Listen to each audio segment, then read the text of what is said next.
Yung magulang mong kahit may asawa at anak ka na ay nandyan pa rin para sa inyo parati. At ayun nga guys, for today's video nga ay kanina nga 3 AM pala ay lumabas nga kami ng pagkaaga-aga dahil nga ito ay meron nga padala sa amin sina mama at papa. At ayan nga guys, at samahan nyo nga ako at i-unboxing nga natin ito. Ayan, sobrang nakaka-proud guys. Ayan, talagang pinagmamalaki ko na may magulang ako na kahit may pamilya na kami ay nandyan pa rin parati para sa amin. Ayun nga guys, yung magulang na sobrang sipag, mapagmahal, lahat ay nasa kanila na guys. Ayan, kaya sobrang salamat po at proud ako na may magulang akong ganun. Ayun nga guys, ito na. Ayan, baka magkaiyakan pa tayo dito. Ayan, basta kina mama, papa, salamat po. I love you palagi. Ayan, ito nga guys, at ito na at mag-unboxing na nga tayo. At meron nga tayo ditong San Fernando or Gabi. Ayan, ang tawag nga dito. And then luya at puso. Ayan, puso ng saging. Buti pa yung saging, may puso, cherries. At ayan nga guys, at meron nga dito ding kalamansi. Ayan guys.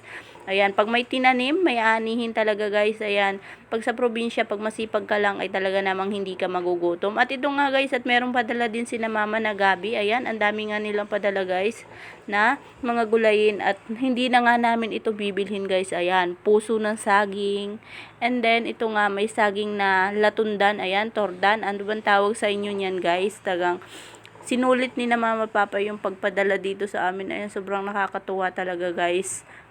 At ayun nga guys, hindi ko na nga nasabi. Ayan, kanina nga yung kung nakikita nyo sa video ay meron nga din kaming rambutan. Ayan, tanim nga din yun sa amin guys, yung rambutan na yon. At yan, meron nga ding saging na saba.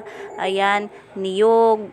Ayan, napakadami guys na padala sa amin ni na mama. At doon sa mga nagtatanong nga pala sa akin guys, ayan, shout out po sa inyo. Kung taga saan nga daw baga talaga ako at nabat daw ako nandito sa Laguna. Ayan, dito nga lang po pala kami nangungupahan sa Laguna dahil nga nandito din ang trabaho ni Mister.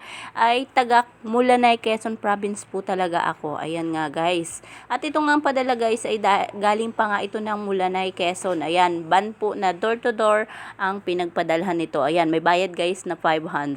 Ayan.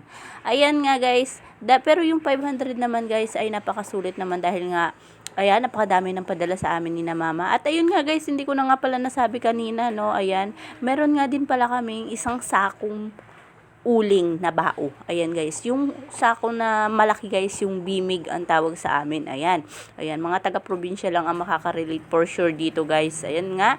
At ito nga pala guys, ayan, kung makikita nyo nga ay nagsiseparate nga ako dito ng apamigay ko din sa aming mga kalapit. Ayan, ako nga yung tipo ng tao guys na pag meron nga kami ay talagang namimigay din po talaga ako sa aming mga kapitbahay. At ayun nga guys, hanggang dito na muna po ang ating video. Ayan, for today's video guys. At ayun nga po pala, ayan, shout out po sa lahat ng mga solid supporters ko dyan. Ayan, maraming salamat po sa walang sawang suporta ninyo guys. Ayan, maraming salamat guys. Hanggang dito na lamang po at sa susunod na video ulit. Maraming salamat.